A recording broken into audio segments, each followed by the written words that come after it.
Hello everyone. आज का यह वीडियो मेरा उन बच्चों के लिए है जिनको सोशल साइंस बहुत ज़्यादा टफ लगता है। एंड जब हमें कोई चीज़ टफ लगती है ना तो वो बोरिंग सा लगने लगता है। एंड यही रीज़न है कि सोशल साइंस जब हम पढ़ते हैं तो हम बोर हो जाते हैं। एंड इसके पीछे का रीज़न क्या है आपको पता है? रीज़न है हमारी एनसीईआरटी किताब। क्यों हमें सोशल साइंस हार्ड लगती है? क्योंकि जो एनसीईआरटी किताब है उसमें जो वर्ड्स या सेंटेंसेज हैं वो बहुत ज़्यादा हार्ड है। हमें समझ में नहीं आता कि इसका मतलब एक्चुअली में है क्या।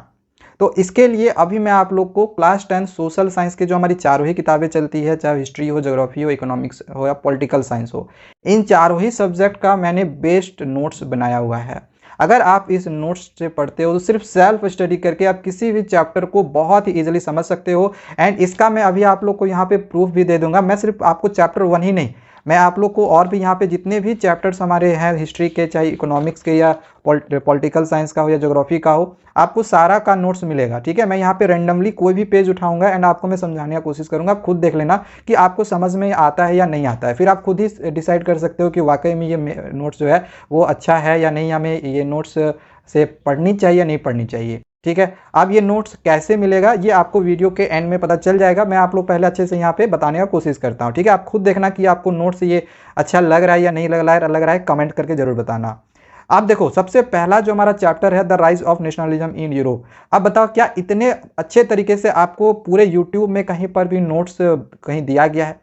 अब हो सकता है इस वीडियो के बाद आपको बहुत सारे क्रिएटर, बहुत सारे यूट्यूबर आपको मिल जाएंगे जो इस तरह के नोट्स आपको बना के दे सकते हैं, मैं भी दे सकते हैं हमारी वीडियो को देखने के बाद, जो हमारी वीडियो देखेंगे। लेकिन इससे पहले अभी तक इस तरह की वीडियो किसी ने नहीं बनाई होगी, इस तरह की नोट्स किसी ने नहीं बनाई, क्योंकि ये मैंने बनाया। इसको बनाने मुझे 2 साल से 2.5 साल लगे हैं।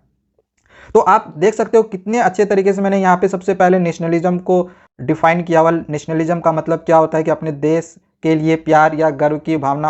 अब होता क्या है, कभी हम इंग्लिश पढ़ते हैं, इंग्लिश का मतलब समझ में नहीं आता तो हम इसके लिए हिंदी भी लिख दिए हैं। ठीक है, अब जैसे यूरोप क्या है, यूरोप कोई एक कंट्री नहीं है बल्कि एक कॉन्टिनेंट है, ये भी हमने यहाँ पे लिखा हुआ है।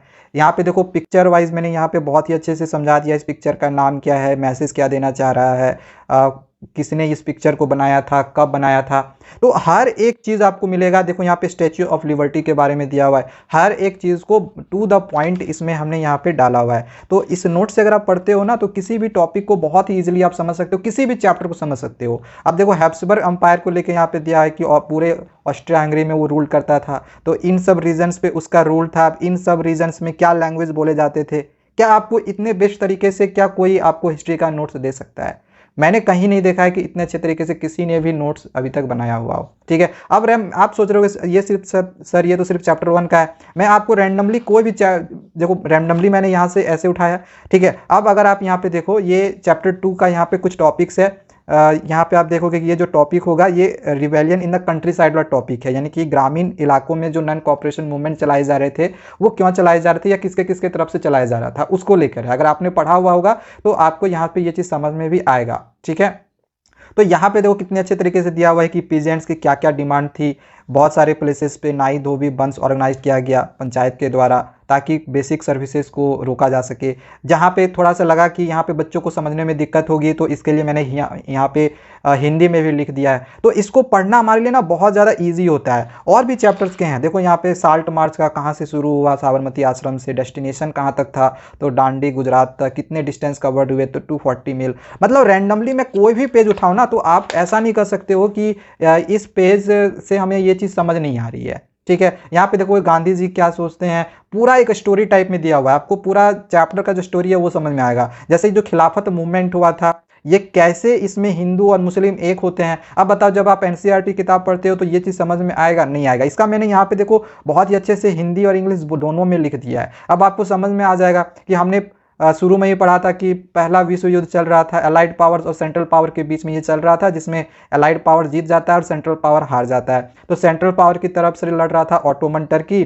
अब जब टर्की हारता है तो इसके साथ ही जो प्रथम विश्व युद्ध होती है वो समाप्त हो जाती है। अब टर्की का जो राजा होता है वो होता है मुस्लिम समाज का, जिसको हम खलीफा भी कहते हैं। सारा यहाँ पे बहुत ही अच्छे से लिखा हुआ है। इनफैक्ट हमने सबकी इसके चैप्टर की वीडियो भी बनाई हुई है। अगर वीडियो आपने नहीं देखा हुआ होगा तो जाके एक बार जरूर देख लेना। चाहे आप यहाँ पे देख लो जालियांवाला बाग मैस्करी को भी लेके यहाँ पे बहुत ही अच्छे से समझाया गया है कि 10 अप्रैल को अमृतसर में पुलिस ने फायर कर दिया पब्लिक में, तो लोग गुस्सा गए, bank, post office, railway station पे अटैक करने लगे, जिसकी वजह से मार्शियल लॉ लागू कर दिया गया, जिसका जो कमांड होता है वो जनरल डायर को दे दिया गया। अब यहाँ मार्शियल लॉ क्या होता है इसको लेके हमने यहाँ पे अच्छे से समझा दिया है कि जो आर्मी का कंट्रोल होता है, ये पुलिस में जो कंट्रोल होता है उसका कंट्रोल अब आर्मी को मिल जाता है किसी इमरजेंसी सिचुएशन के ऊपर।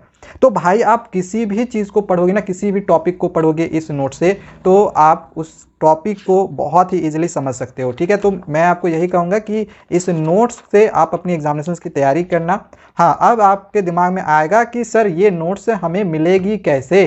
ठीक है, यहाँ आपको सारे चैप्टर के नोट्स मिल जाएंगे। ठीक है, देख लो यहाँ पे Prince culture and the modern world जो हमारी लास्ट चैप्टर है ना, वो भी यहाँ पे दिया हुआ है। ठीक है, सारे चैप्टर का नोट्स यहाँ पे मिल जाएगा हिस्ट्री का। और सिर्फ हिस्ट्री का ही नहीं बल्कि इकोनॉमिक्स, ज्योग्राफी और पॉलिटिकल साइंस, इन सब का मैंने नोट्स डाला हुआ है। कहाँ डाला हुआ है, कैसे मिलेगा, तो इसको ध्यान से समझो। ये हमने अपने ऐप में डाला हुआ है। हमारे ऐप का लिंक डिस्क्रिप्शन पे भी मिल जाएगा, कमेंट में भी मैं पिन कर दूंगा।